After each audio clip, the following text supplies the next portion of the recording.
Picture this. You're in Beijing. The year is 1584. You are standing in the most remote courtyard of the Forbidden City. The walls are damp. The paint is peeling. Weeds push through cracks in the stone floor because no one bothers to pull them anymore. The silk robes you wore yesterday are gone, replaced with plain cotton, rough against your skin. The cheapest fabric the palace stocks. The jade hairpins that once marked your rank, confiscated. The golden filigree combs your mother sent from the provinces when you first entered the palace, taken and never returned. The servants who dressed you each morning, who prepared your cosmetics, who arranged your hair into the elaborate styles required by your station, every single one of them reassigned overnight. You have one attendant now. What? She brings your meals through a slot in the door. She does not speak to you. She has been ordered not to. When you call out to her, when you press your face against a crack in the door and beg her for news, for a word, for anything, she walks away. You can hear her footsteps receding down the corridor. Then silence. A silence so complete it fills the room like water, and you realize that this silence is not temporary. This silence is your new life. Your name is Wang. 6 years ago you were a maid in the Empress Dagger's chambers, a teenager scrubbing floors and folding sheets. Then one afternoon, the Emperor of China, the Wanli Emperor, the most powerful man on earth, walked through his mother's quarters and noticed you. What happened next was not a love story. It was a transaction. He took what he wanted, and weeks later you were pregnant with his child. When the Empress Dagger confronted her son, he denied everything. He did not want you. He was embarrassed by your existence. You were a palace maid, the lowest rung, a girl without family connections, without status, without anything that would make an emperor proud to claim you. But his mother produced the records. Every imperial visit was logged by eunuchs. Dates, times, chambers. There was no denying it. The emperor was forced to acknowledge the child and give you a title, Consort Gong. Not because he cared about you, because his mother left him no other choice. You gave birth to a son, the emperor's firstborn, the heir that 2,000 years of tradition demanded would one day sit on the dragon throne. And for that, the emperor never forgave you. Because you had given him a son he did not want by a woman he wished he had never touched. His heart belonged to another noble consort Yung, a woman he actually chose, a woman he actually loved. A woman whose son he wanted on the throne instead of yours. And so the emperor did something worse than executing you. He erased you. He sent you here to the palace of great brilliance, the most remote of the 6 eastern palaces. He stripped your allowance. He forbade your son from visiting. He ordered the servants to withhold your coal in winter and your water in summer. And then he simply stopped thinking about you. You are 19 years old. You will spend the next 27 years in this room. You will cry every day until you go blind. And you will die here in the dark without ever seeing the face of the son you brought into this world. This is the Cold Palace. Not a single building, not a single room. It was a sentence, a word spoken by an emperor that could transform any corner of the Forbidden City into a tomb for the living. And what happened to the women sent there was so deliberately cruel, so systematically designed to break the human spirit that the very name became synonymous with a fate worse than death for over 2,000 years.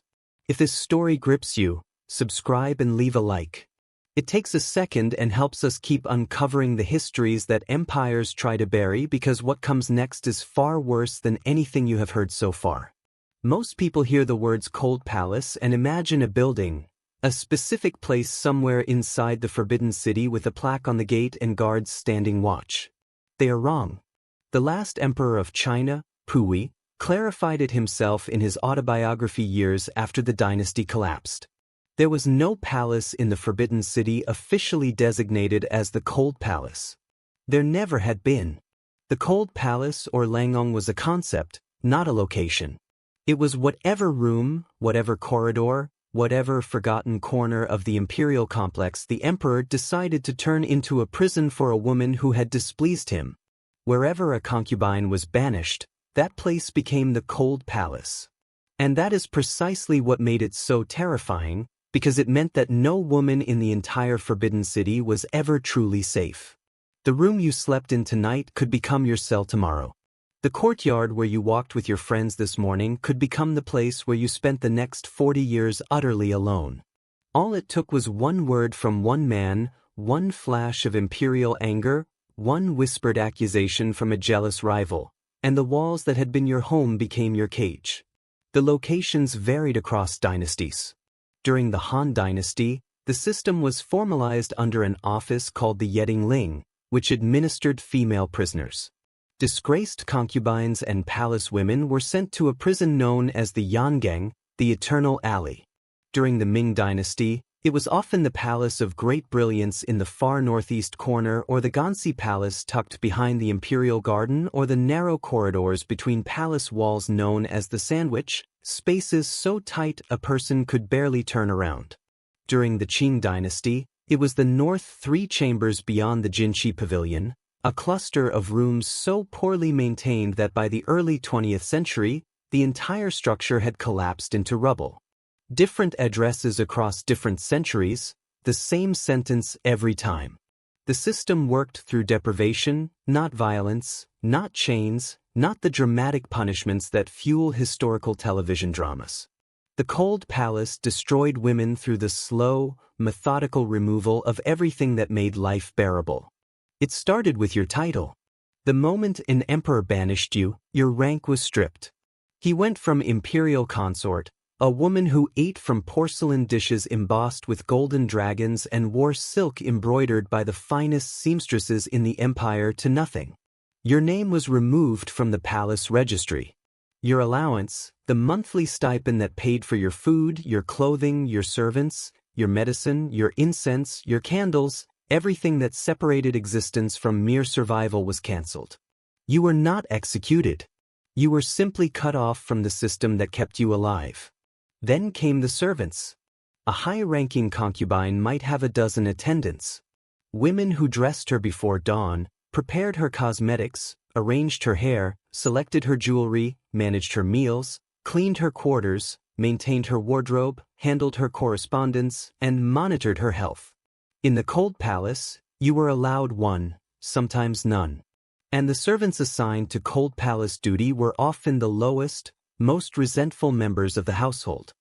Eunuchs who had been punished for their own offenses and resented being sent to the most miserable posting in the entire palace. Maids who saw an opportunity to take out their frustrations on someone who no longer had the power to fight back. Because here is what every servant in the Forbidden City understood instinctively. A woman in the Cold Palace had no protector. No one would punish you for mistreating her. No one would even know. And this is where something perverse happened. The eunuchs, the very men at the bottom of the palace hierarchy, actually competed for Cold Palace assignments. Because the concubines banished, there had often been women of extraordinary wealth. They still had hidden jewelry, bribable contacts, stashed valuables they would trade for an extra bowl of rice or a piece of news from the outside world. Eunuchs who served the Cold Palace could extract payment from desperate women for the smallest kindnesses. A warm meal, a clean cloth, a whispered rumor about whether the emperor was still alive. The lowest people in the palace found someone even lower, and they profited from her desperation.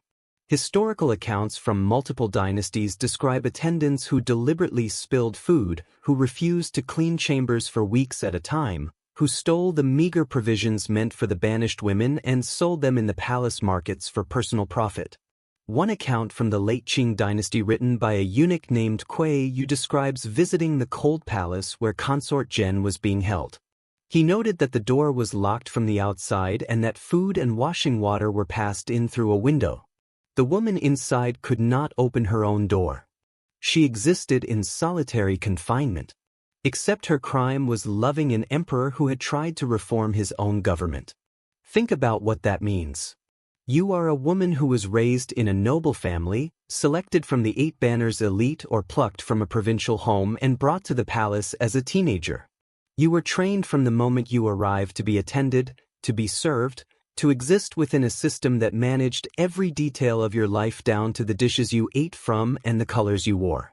You do not know how to cook. You do not know how to mend your own clothes. You have never drawn your own water or lit your own fire. And now you are alone in a room that no one cleans, wearing clothes that no one repairs, eating food that arrives cold and often spoiled if it arrives at all. And no one is coming to check on you. No one is asking whether you are well because in the eyes of the empire, you have ceased to exist. The physical conditions were devastating. Cold palace quarters were always in the most neglected sections of the imperial complex. Remote courtyards that received no maintenance, buildings where the roof leaked in spring and the walls bloomed with mold by autumn. The rooms were dark, unlit, because candles and lamp oil were luxuries rationed by rank. And a woman with no rank received no light. She lived in permanent shadow, watching the patch of gray sky visible through a window grow bright and dim day after day.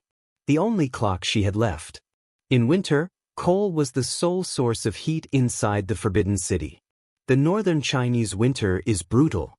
Temperatures drop well below freezing and stay there for months. Coal was rationed strictly by rank. The empress received the most. Imperial consorts received generous allotments.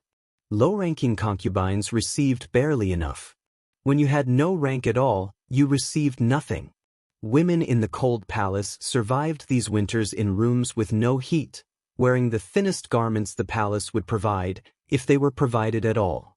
Some historical accounts describe servants withholding even the coarse cotton clothing, leaving women wrapped in whatever thin bedding they could salvage from their stripped quarters. In summer, the damper rooms became breeding grounds for disease. Mosquitoes, rats, infections that spread across skin already weakened by months of malnutrition. Medical care in the Forbidden City was reserved for women of status. An imperial physician attended the empress. A cold palace concubine with a fever, a wound that was turning septic, a cough that grew worse every week, simply waited. If she recovered on her own, she recovered. If she did not, a eunuch removed the body after dark, and the palace administration recorded her death the way it recorded the disposal of a broken vase. Routine maintenance. No family was notified. No funeral was held. No marker was placed. Her name, the palace name she had been given when she arrived years ago, the only name she had left, was crossed off a list, and the room was empty again, waiting for the next woman the emperor decided to forget. But here is the part that no one talks about.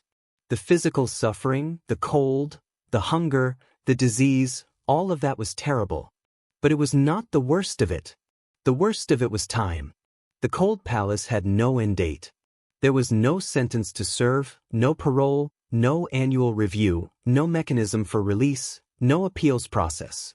You were there until the emperor changed his mind. And emperors almost never changed their minds. Because changing his mind would mean admitting he had been wrong about something.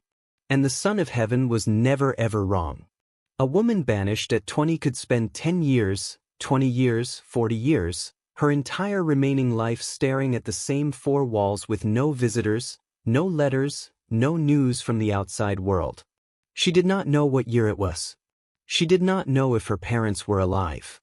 She did not know if the emperor who banished her still sat on the throne or had been replaced by someone who had never heard her name. She did not know if wars had been fought, if famines had struck, if the world outside had changed beyond recognition. The empire continued on the other side of her walls. And she existed in a pocket of frozen time, aging in absolute silence, while everything and everyone she had ever known moved forward without her. The psychological toll was catastrophic. Records from multiple dynasties spanning centuries described the same pattern. Women in the cold palace stopped speaking within the first year.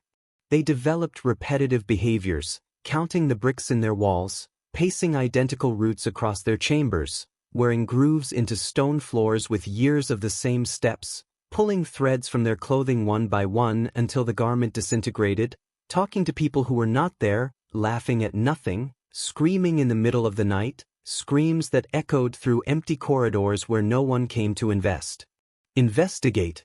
Many stopped eating entirely, not as a conscious protest, not as a deliberate choice, but because their minds had retreated so far from reality that they no longer recognized the sensation of hunger. They simply faded like candles running out of wax until one morning the eunuch pushed the food through the slot. And no one reached for it. And the eunuch shrugged and walked away because that was one less trip he would have to make tomorrow. And here is what the official histories leave out completely. The wells scattered throughout the Forbidden City were small garden wells, stone openings built into courtyards and gardens designed for drawing water. During certain periods, particularly the 18th century, palace records note that an average of 12 bodies per year were recovered from these wells. Women who had decided that the only exit from the cold palace was one the emperor could not control. Guards removed the bodies at night. No ceremony, no record of their names, no notifications sent to families who had already held funerals for daughters they assumed were dead. Just one fewer number in a ledger that no one bothered to update.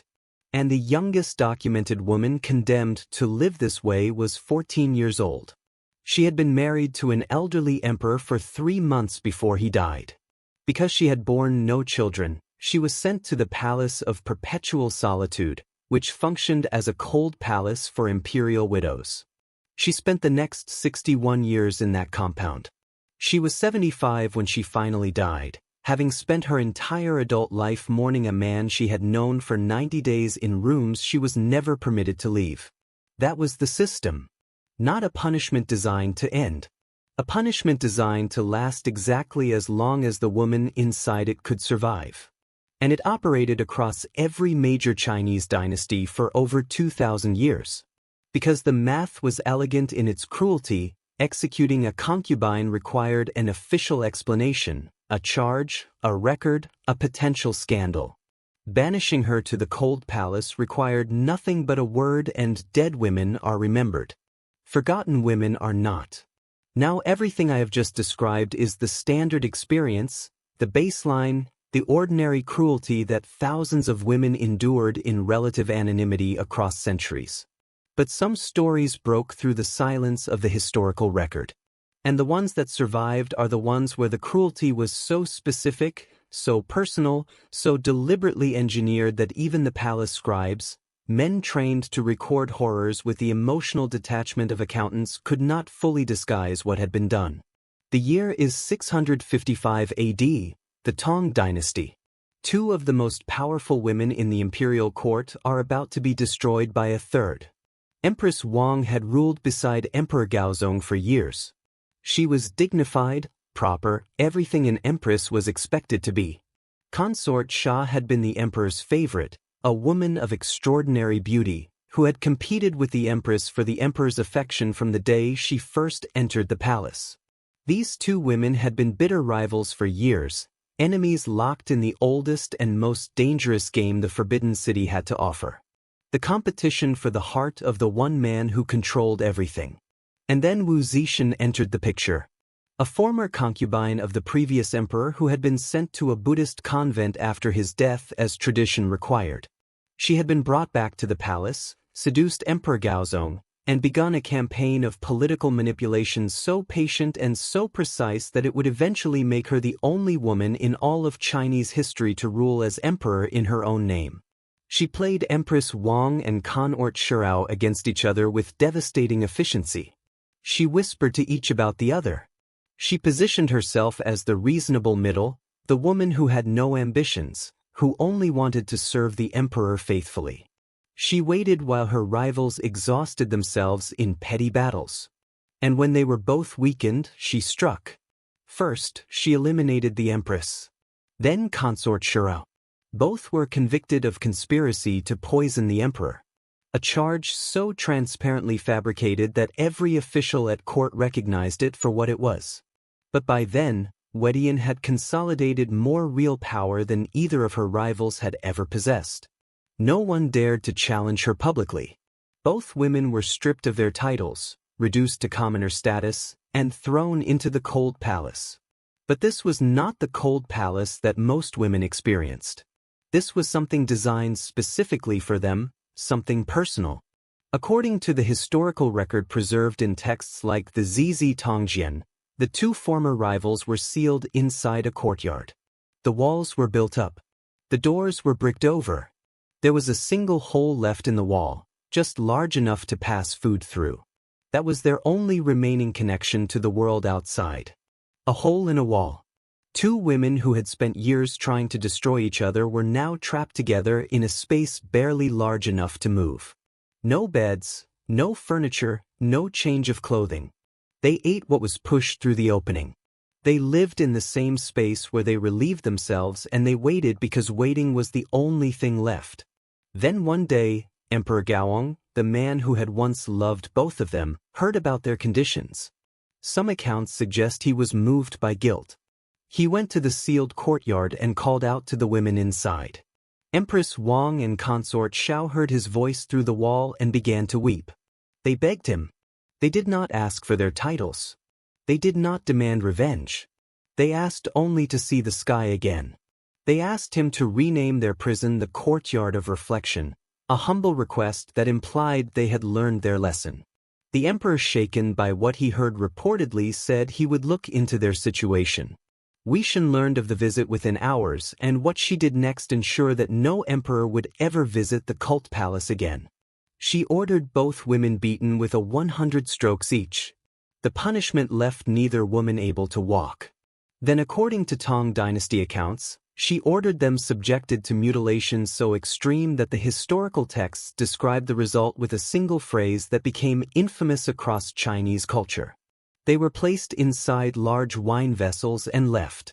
Whether they were still conscious when the vessels were sealed is something the historians do not record.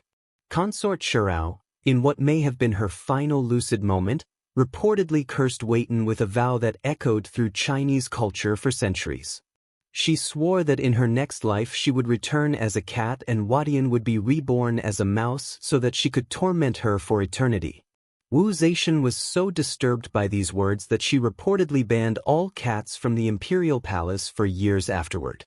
Some historians dispute the most extreme details of this account, arguing it was embellished by writers hostile to Weixin's legacy in later centuries. But the fact that the story was considered entirely believable, the fact that no one in any subsequent dynasty questioned whether something like this could happen inside palace walls, tells you everything about what the cold palace truly represented. And here is what stays with me about this part of the story. Emperor Gaozong did nothing. The man who had loved these women, who had shared his life with them, who had elevated them to the highest positions a woman could hold in Imperial China, heard what had been done and was silent. He did not intervene. He did not confront his new wife. He simply looked away because by then he understood the one truth that every person in the Forbidden City already knew. The Cold Palace was not about justice. It was about power. And challenging the person who held that power meant joining the women who were already inside. Before we continue, I want to know what you think about everything you have heard so far. Drop it in the comments. And if you are not subscribed yet, now is the time because the story is about to get worse. The pattern held across centuries. Every dynasty, every generation, the same mechanics, the same silence, the same erasure of inconvenient women. During the Ming Dynasty, the Cold Palace reached new extremes. Emperor Wanli's treatment of consort Gong, the woman from our opening, became the defining story. For 27 years, she lived in near total isolation. The emperor visited her exactly 0 times. Her son, Zhu Chenglu, the legitimate firstborn heir to the Ming throne, was kept from her. Court officials fought for nearly 2 decades to have the boy officially named Crown Prince because tradition demanded it. The Wei Emperor resisted for 19 years, trying every political maneuver to install the son of his beloved consort Yung instead. The succession crisis consumed the entire court while the mother of the rightful heir sat alone in a dark room. Her eyesight failing year by year from perpetual weeping. Under orders from consort Yung, the woman the emperor truly loved, servants withheld consort Gong's most basic provisions. Drinking water, winter coal, food, delivered late, or not at all. Think about that. The woman who had given the Ming Dynasty its heir was being slowly starved and frozen in a palace called the Palace of Great Brilliance. Even the architecture mocked the women it imprisoned.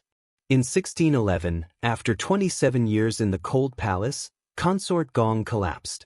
She was dying and she had one final request to see her son. The request was denied. 4 hours, Crown Prince Su Chengla, a grown man who would become emperor within a decade, knelt outside his mother's sealed quarters, begging the eunuchs to grant him entry. Finally, after what the historical accounts describe as an agonizing delay, he was permitted inside. He rushed to her bedside. His mother was blind. She could not see his face, his robes, the bearing of the man he had become in her absence, but she could feel the silk of his sleeves beneath her fingers. She clutched the fabric and spoke her last recorded words, "To feel you groan, now I may die without regret." She died that night. She was 46 years old. She had spent more than half her life in the cold palace. She had given the empire its air, and the empire had thanked her by locking her in a room and pretending she had never existed. But the cold palace produced horrors that went far beyond neglect. During the same Ming dynasty, a concubine named Yu Zhang crossed the wrong people. Emperor Tianyi's reign was dominated by a eunuch named Wei Zhongxian and the emperor's wet nurse, Madame K, who together wielded extraordinary power behind the throne. When consort Yu Zhang became pregnant with the emperor's child, Madame K saw the pregnancy as a threat, a potential heir who could disrupt her influence. She spread rumors. She poisoned the court against the young concubine. Emperor Annie, manipulated and furious, stripped consort Yu of her title and banished her to the cold palace. But this was not the cold palace of empty rooms and locked doors. This was the sandwich, the narrow corridor running between the inner and outer walls of the palace. A passage opened to the sky above, but sealed on all sides by stone. No roof, no shelter from rain, sun, or the bitter northern winter. Consort Yu Zhang was confined in the space while still carrying the emperor's child. According to the records of Ming Suzong, she was denied food. The official record describes her fate with chilling plainness. She was claustrophobic in the cold palace and was denied sustenance. She starved to death while still pregnant. The court historian recorded the outcome in a single devastating line: a corpse and 2 lives. They did not try to disguise what had happened. They did not invent a cause of death. They simply wrote it down and moved on to the next entry. And then there is a story that proves the cold palace could claim not only the powerless and the forgotten, but also the brilliant and the brave. The story of Consort Zhen, the Pearl Concubine. The year is 1889. A 13-year-old girl from the Manchu Tatara clan enters the Forbidden City as a concubine of the Guangxu Emperor. Her name, or the name by which history remembers her, is Consort Zhen.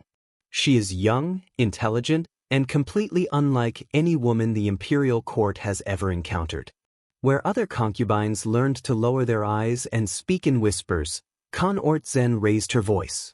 She encouraged the emperor to think independently, to resist the suffocating control of Empress Dowager Cixi, the woman who had ruled China from behind a silk curtain for decades. Consort learned photography, a Western technology that scandalized the court. She smuggled cameras into the Forbidden City and photographed palace life, creating some of the only photographic records of the imperial household that exist today. She dressed in men's clothing. She spoke about reform. She dreamed of a modernized China that looked nothing like the crumbling dynasty she lived in. Empress Dowager Cixi had deposed emperors, crushed reform movements, and maintained an iron grip on every major decision inside the Forbidden City for nearly 50 years. Consort was everything Cixi despised. Young where Cixi was aging. Defiant where the court demanded submission. Modern where the dynasty clung desperately to tradition. And worst of all, she was influential. The Guangxu emperor was in love with her. He listened to her. He valued her counsel. Discovered to have used her influence to interfere in civil appointment procedures, Cixi ordered her flogged, not privately. The beating was administered before court officials. A public humiliation designed to permanently destroy her standing. Consort Zhen was demoted. Her allies were banished. But the punishment did not break her. If anything, it hardened her resolve. In 1898, the Guangxu Emperor launched the 100 Days Reform, a sweeping attempt to modernize Chinese governance that was inspired in no small part by Consort Zhen's encouragement. Cixi crushed the reform in a swift coup. The emperor was imprisoned on an island in the middle of a lake within his own palace grounds, and Consort Jean was thrown into the cold palace. Her prison was a tiny structure in the northeastern corner of the Forbidden City, the north 3 chambers beyond the Jingqi Pavilion. A eunuch who later described the location said the door was locked from the outside. A single window was left unbarred, just wide enough for a tray of food and a basin of water to be pushed through. That was her world. A locked room, a single opening, darkness. She could not walk the palace grounds.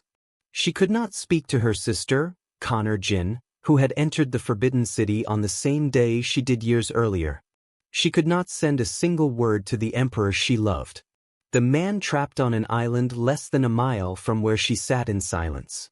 2 years, 730 days of a locked door and meals delivered through a window by hands that never lingered and voices that never spoke. And then in the summer of 1900, the world outside those walls collapsed. The 8-Nation Alliance, a combined military force of 8 foreign powers, invaded Beijing. The Forbidden City descended into chaos.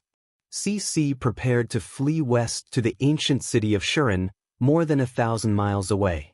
And before she left, she summoned Consort Zhen from the cold palace. Picture this moment. You have spent 2 years locked in a room. You have not seen a friendly face. You have not heard your own name spoken aloud. And suddenly, a eunuch unlocks the door for the first time in 24 months and leads you, blinking in the sunlight, to the most powerful woman in China. She tells you the court is fleeing. She tells you that you are too young and too beautiful to bring along. The foreign soldiers will be in the palace within hours. You understand what she is saying. Some accounts say Cixi gave Connor Zhen the opportunity to end things with dignity. Others say she simply gave the order and moved on to the next item on her departure list. But every account agrees on what happened next. Consort Jin did not beg for her own life. She begged for the emperor. She pleaded that he be allowed to stay in Beijing and negotiate with the foreign powers instead of fleeing. She argued for reform one final time, standing before the woman who had systematically destroyed every reform she had ever supported. Cixi was furious. She gave the order. The eunuchs seized Consort Zhen and threw her into a well behind the Ningxia Palace. She was 24 years old. She had entered the Forbidden City as a child. She had loved an emperor. She had dreamed of modernizing a civilization. And she died at the bottom of a narrow stone shaft alone in a palace that was already being abandoned by the people who had imprisoned her. Her body was not recovered until the following year when the court returned from exile. Cixi issued a decree praising Consort Zhen for her loyalty, involuntarily choosing to end her own life when she could not keep up with the departing court. The lie was so transparent that the eunuchs who witnessed the event refused to repeat it even in private. But the official record stood because official records are written by the people who hold power. And the people who hold power are never the ones at the bottom of the well. That well still exists today. It is in the northern boundary of the treasure garden inside the Forbidden City. Tourists visit it. The stone opening is so small it barely looks large enough to fit a human body. Visitors take photographs. Tour guides mention the pearl concubine in passing, a tragic footnote in the story of the Qing dynasty's collapse. They do not mention the 2 years in the cold palace that preceded it.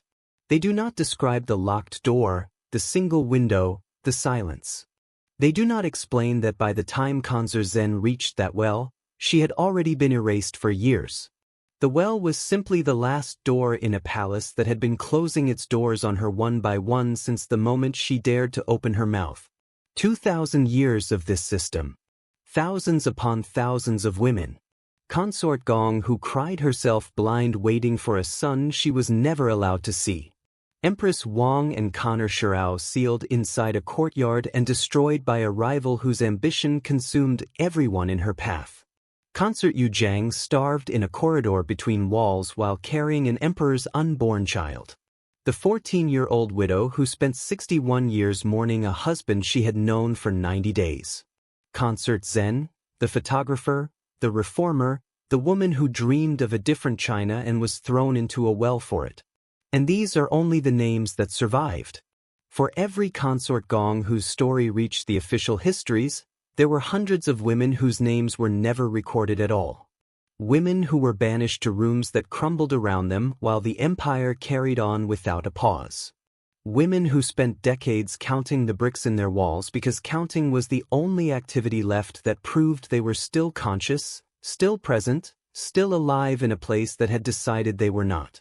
The Cold Palace was not a building. It was a philosophy, a belief held by every emperor across every dynasty that the most effective way to destroy a woman was not to kill her, but to make her disappear while she was still breathing. To surround her with walls and silence and the slow crushing passage of endless identical days and let those three things accomplish what no executioner's blade ever could because an execution ends. The Cold Palace did not end. It lasted for as long as the woman inside it could draw breath. And even breathing became a form of punishment because every breath was drawn inside a room that no one would ever open again. Today, the Forbidden City attracts 14 million tourists every year. They walk through the golden courtyards. They admire the vermilion walls. They photograph the Hall of Supreme Harmony where emperors were crowned and the Palace of Heavenly Purity where they slept. They marvel at 9,000 rooms spread across 180 acres of the most architecturally stunning complex humanity has ever built. And then they leave. They do not ask where the Cold Palace was. They do not wander into the northeastern corners where buildings stand dark and empty and permanently locked.